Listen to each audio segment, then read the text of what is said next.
Maglalagay na nga pala sila ngayon mga kakulit ng parilya dito sa ipinapagawa naming dream house. Dahil natapos na nga kahapon mga kakulit ang paggagawa nila ng mga parilya at ang pagbubuo nila ng mga poste. Kaya naman ngayong araw nga na ito ang kanilang activity ang paglalagay ng mga parilya sa bawat butas. Dahil pakiramdam ko nga mga kakulit parang medyo mahirap talaga ang paglalagay ng mga parilya at ng mga poste. Kaya naman ang inyong daddy kulit tumulong na nga rin sa paglalagay ng mga parilya. Medyo nahirapan nga rin pala sila mga kakulit sa paglalagay ng poste na bakal dito sa aming bakod. Sapagkat yung poste na ilalagay nga nila mga kakulit dito na nga binuo sa may bakod. Dahil kung ilalagay nga nila yon mga kakulit ng buo na ang poste, hindi nga nila yon mailalagay mga kakulit sapagkat yung aming bakod meron ngang horizontal na bakal. Ayaw namang ipaputol ng inyong daddy kulit yung mga horizontal na bakal ng bakod. Dahil ang horizontal na bakal mga kakulit yun nga yung nagbibigay ng tibay sa pader. Kaya naman kung ang inyong relasyon ay hindi na nga matibay,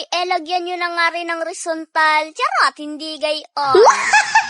Charot! At kaya nga pala ganito mga kakulit ang nangyari. Dahil yung bahay naming ipapagawa, ididikit na nga namin ito sa bakod. At yung dati naming bakod mga kakulit, yun na nga rin yung magsisilbing pader doon sa ipapagawa naming bahay. Sayang pa kasi mga kakulit ang space kung hindi nga namin sasakupin yung bakod. Kumbaga magpapayrol na nga lamang kami mga kakulit dito sa aming ipinapagawang bahay. Medyo nahihirapan nga silang kumilos ngayon mga kakulit sapagkat katatapos nga lamang ng ulan dito ngayon sa amin. Medyo malimit nga ang ulan dito sa amin ngayon mga kakulit, dulot na nga rin siguro ng masamang panahon. Kaya naman sa paglalagay nga nila ng mga parilya at mga poste sa bawat butas, medyo nahihirapan dahil medyo madulas nga ang lupa. 5 nga silang nagtulong-tulong sa paglagay mga kakulit ng mga poste dahil kung dadalawa nga lamang sila hindi nga nila ito kakayanin. Dahil ang bawat poste mga kakulit pakiramdam ko napakabigat talaga. Kahit hindi naman ako tumutulong pakiramdam ko na medyo mabigat talaga at medyo nahihirapan sila. At kung inyo nga palang mapapansin mga kakulit sa bawat poste na kanilang binuo